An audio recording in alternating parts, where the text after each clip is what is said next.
हाँ, law of conservation of energy, ये हमारा टॉपिक है। देखिए, इस चैप्टर में आज हम समझते हैं लॉ ऑफ एनर्जी कंजर्वेशन या law of conservation of energy. इसका मतलब क्या होता है? देखिए, जैसे आप लोगों ने केमिस्ट्री का चैप्टर पढ़ा था ना, चैप्टर नंबर 3, उसमें हमने एक लॉ पढ़ा था, law of conservation of mass. किसी को याद है वो लॉ क्या था? क्योंकि जैसा वो लॉ था वैसा ही ये लॉ है।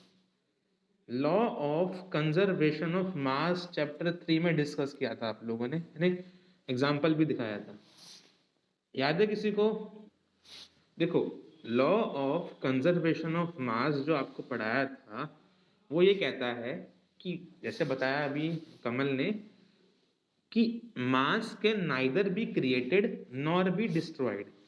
मास कभी बनता नहीं है ना कभी डिस्ट्रॉय होता। मास हमेशा कंजर्व रहता है, वैसा ही ये लॉ है। Energy can neither be created, same definition होगी, energy can neither be created nor be destroyed, it is always conserve. अब ये लॉ हर जगह एप्लीकेबल है, हर जगह। बताऊं कैसे? समझिए। सपोज करिए आपने मार्केट से कुछ फ्रूट लिए, सपोज करो आपने मार्केट से एप्पल लिया, ठीक है?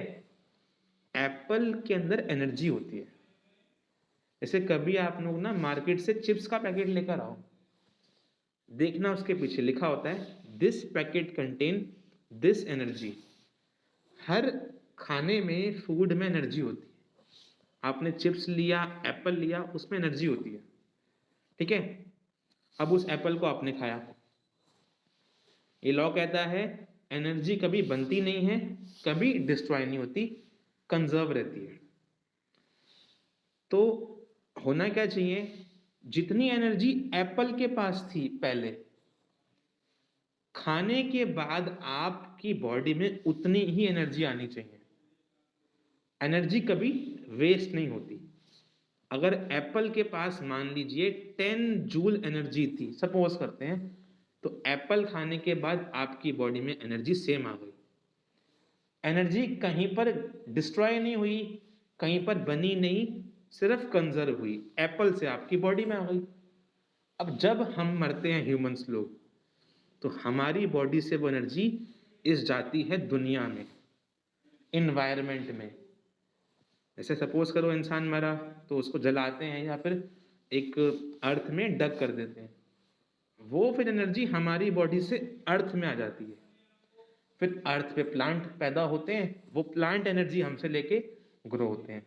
तो आप देख रहे हो, प्लांट से एनर्जी हमारी बॉडी में आई, जब हम मरे तो हमारी एनर्जी प्लांट के पास गई, फिर उससे दोबारा से प्लांट पैदा हुए, उसे किसी और ने खाया। ये एनर्जी घूमती रहती है दुनिया में। इस एनर्जी का ऐसे ही मूवमेंट होता है पूरे के पूरे अर्थ पे। कभी नई एनर्जी नहीं बनती, कभी एनर्जी डिस्ट्रॉय नहीं होती, हमेशा वो कंजर्व रहती है। और ये मैं आपको अभी डेरिवेशन से प्रूव भी करवाता हूँ। तो law of conservation of energy क्या कहती है?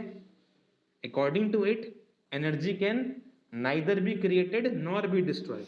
लिखिए, according to this law, energy can neither be created, energy कभी नहीं क्रिएट होती, nor be destroyed, it is always, वो क्या होती है? हमेशा कंजर्व। और ये मैं आपको अभी दिखा, हाँ जी, हम लोग उसको समझते हैं। मैं एक आपको डेरिवेशन करवाता हूँ इस लॉ ऑफ एनर्जी कंजर्वेशन का। क्या करवाता हूँ? जो मैं बता रहा हूँ आपको वही लिखाऊंगा। सपोज करते हैं हमारे पास एक बॉडी है, एक बॉल है, इसका m मास है, ओके? ये बॉडी अर्थ से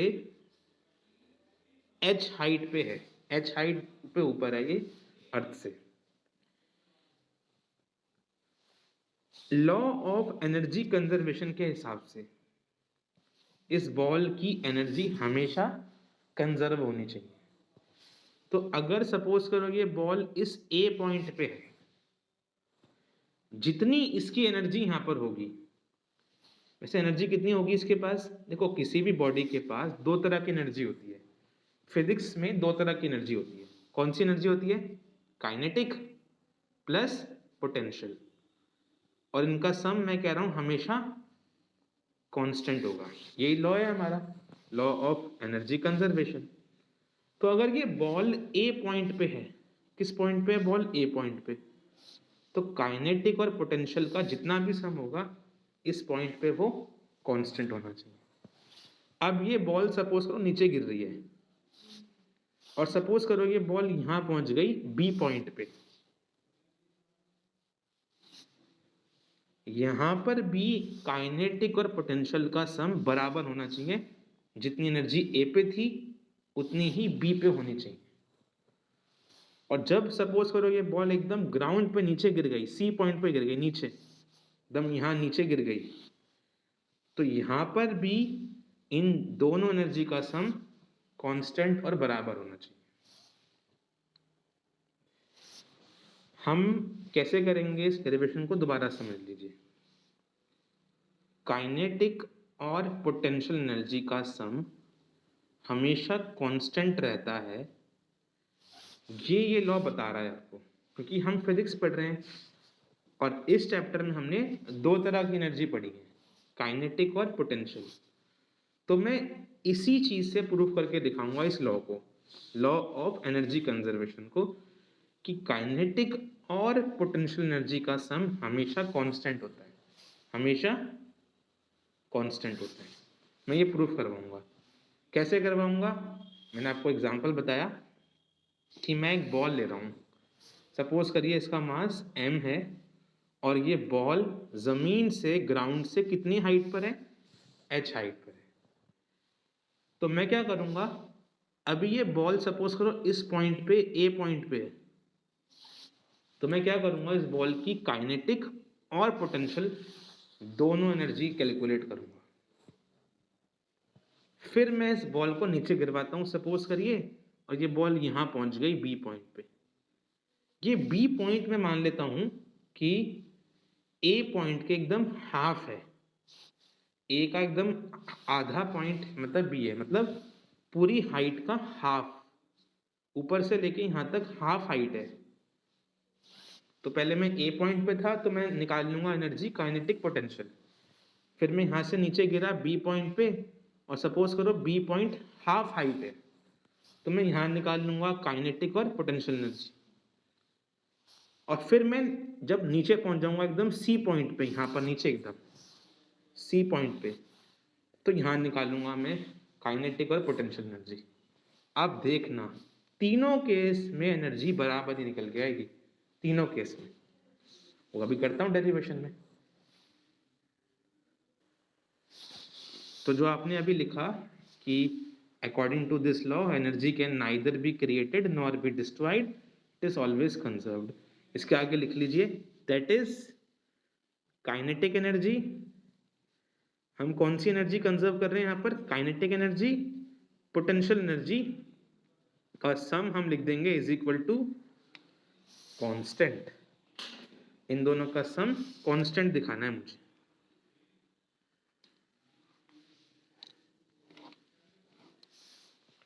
अब ये प्रूफ करने के लिए जो मैंने आपको एग्जांपल दिखाया था वो मैं लिखता हूं,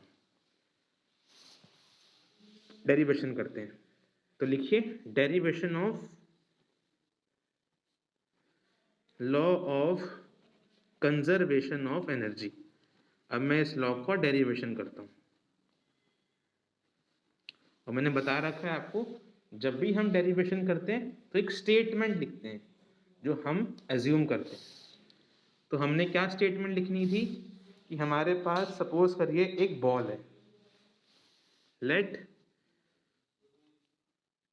अस assume we have a ball of mass m। हम assume कर लेते हैं कि हमारे पास एक बॉल है m मास की, ठीक है। Let us assume we have a ball of mass m। Full stop. ठीक है, तो हमारे पास बॉल है m मास की। पहला पॉइंट मैं पहले ये लिख रहा हूँ। कितनी हाइट पे है ये बॉल, मान लेते हैं let it be placed at a height h from ground, और सपोज कर लेते हैं ये बॉल h हाइट पर है ग्राउंड से। Let it be placed at height h from ground. पहले हमने ये स्टेटमेंट लिख देनी है। तो आप एक बॉल दिखा देंगे ए पॉइंट पर, इस पॉइंट को ए नाम कर दीजिए। ए पॉइंट पे बॉल दिखा दीजिए और इसे आप नीचे गिरवाएंगे अब इस पॉइंट तक। ये हाइट कितनी है हमारे पास, h हाइट है, ये हाइट हमारे पास h है।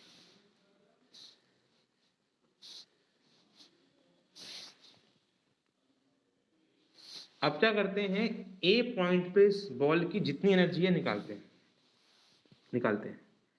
ओके, आप लिखेंगे energy of the ball at point A. Point A पे निकालते हैं एनर्जी। हाँ जी, एक बॉडी पे के पास कौन सी एनर्जी होती है, काइनेटिक और पोटेंशियल। तो अब लिखेंगे एनर्जी इज इक्वल टू, कितनी एनर्जी होगी ये, kinetic energy plus potential energy. ये तो एनर्जी होगी ए पॉइंट पे, है ना। ए पॉइंट पे एनर्जी कैसे निकालोगे, काइनेटिक और पोटेंशियल का सम कर दोगे। अच्छा, अब क्या ये बॉल ए पॉइंट पे मूव कर रही है, क्या ये बॉल ए पॉइंट पे मूव कर रही है, बिल्कुल नहीं, हमने रेस्ट पे रखा है ना इसको, अभी रेस्ट पे है, बाद में नीचे गिराएंगे इसको। अभी ये रेस्ट पे है स्टार्टिंग में, तो अभी ये स्टार्टिंग में रेस्ट पे है। काइनेटिक एनर्जी कितनी होती है, half M V square. Velocity 0 है क्योंकि रेस्ट पे है, तो काइनेटिक एनर्जी हो जाएगी आपकी हाफ एम जीरो स्क्वायर, क्योंकि वेलोसिटी 0 है इसकी, प्लस पोटेंशियल एनर्जी कैसे निकालते हैं। पोटेंशियल एनर्जी होती है वो एनर्जी जो हाइट की वजह से आती है। कितनी हाइट पे है ये बॉडी, h हाइट पे है, मास इसका हमने m माना है, और acceleration due to gravity g होता है। तो कितनी होगी इसकी पोटेंशियल एनर्जी, mgh। तो आंसर क्या आया, ये 0 हो गया, 0 का स्क्वायर को मल्टीप्लाई करोगे 0 हो जाएगा, तो आंसर आया mgh। इसे क्वेश्चन 1 मान लेते हैं। एनर्जी ए पॉइंट पे mgh है मेरी। अब मान लेते हैं कि ये बॉल नीचे गिरती है और नीचे गिर के यहां पहुंच जाती है बी पॉइंट पे, और मैंने बताया था ना, ये मान लेते हैं कि बी पॉइंट कितना है, ऊपर से हाफ हाइट पे। भाई पूरी हाइट h है ना, तो उसका हाफ h/2 होगा। तो हम लोग मान लेते हैं कि ये बॉल नीचे गिर रही है और नीचे गिर के इसने h/2 हाइट कवर कर ली। अब यहां निकालते हैं एनर्जी बी पॉइंट पे। लिखिए energy of the ball at point B.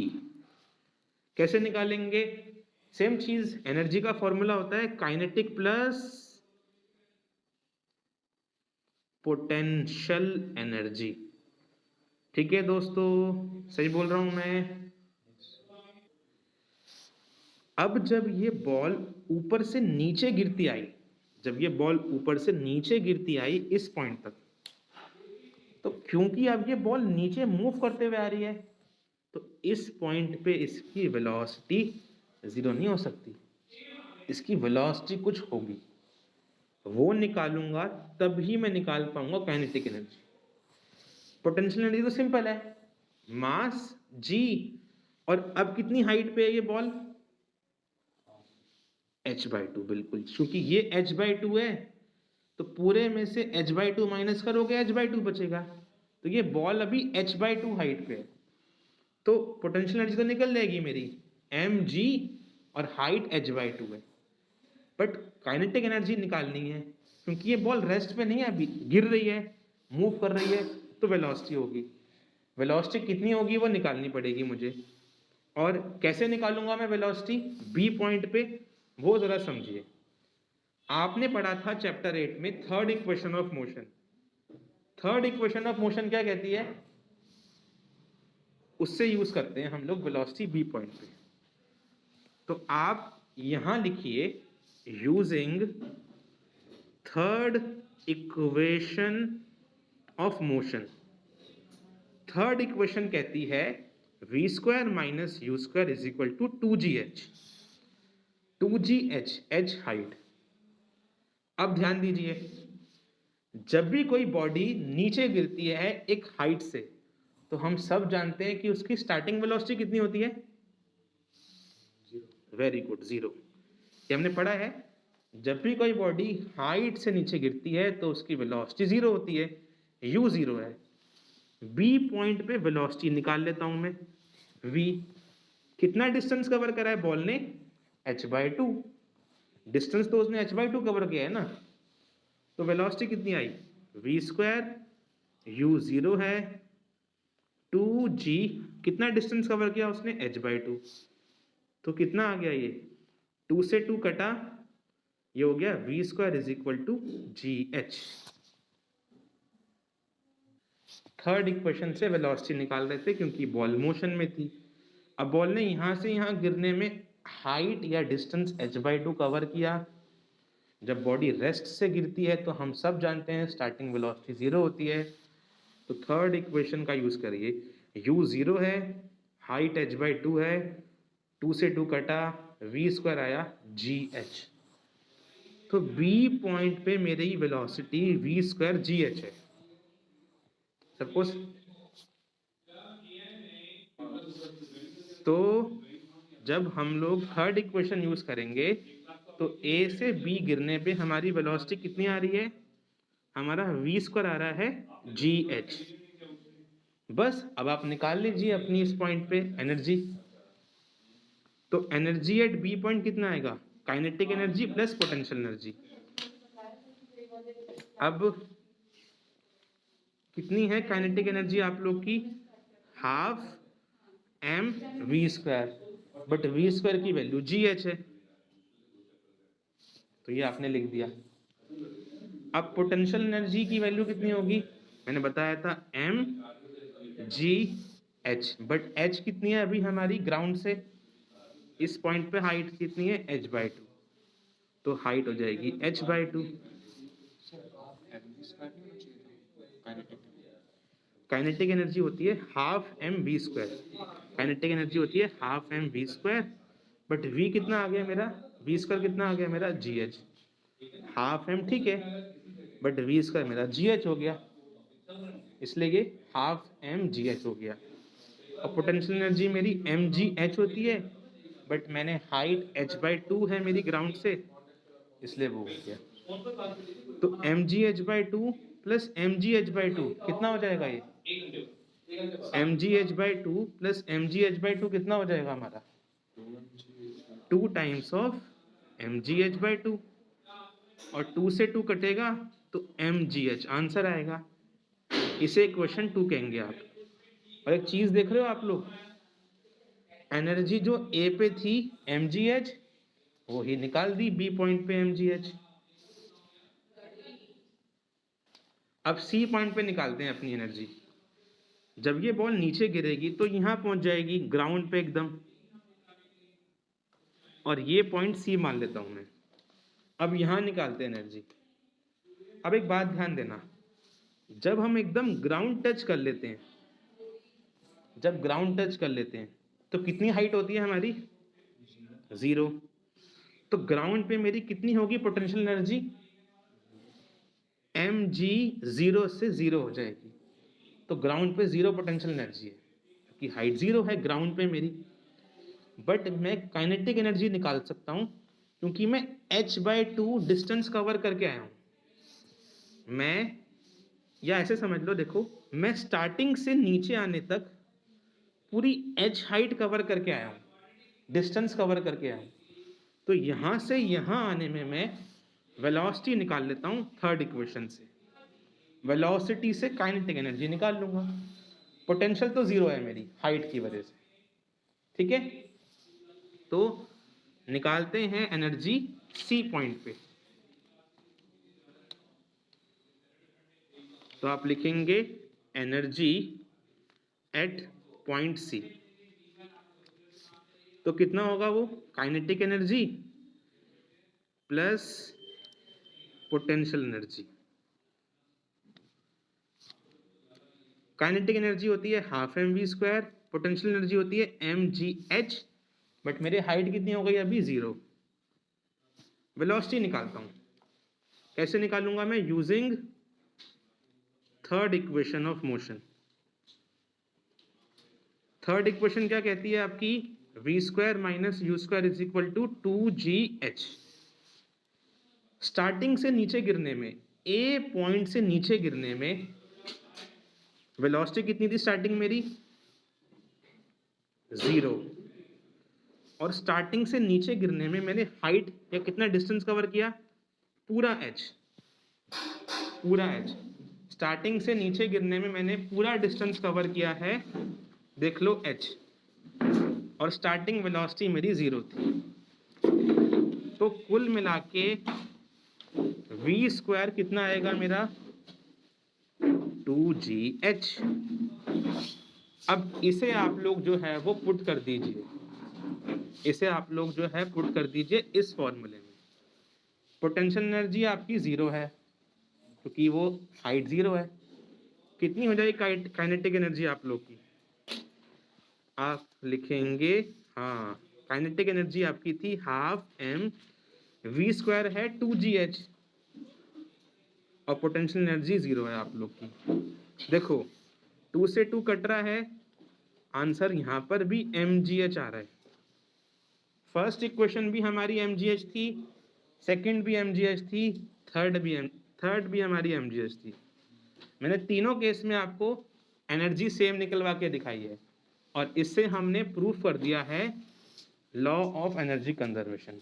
आप आखिरी में लिखेंगे since energy is same at all points, सभी पॉइंट्स पे एनर्जी सेम आ रही है, दिस प्रूव्स दी लॉ। इससे लॉ प्रूव हो जाता है।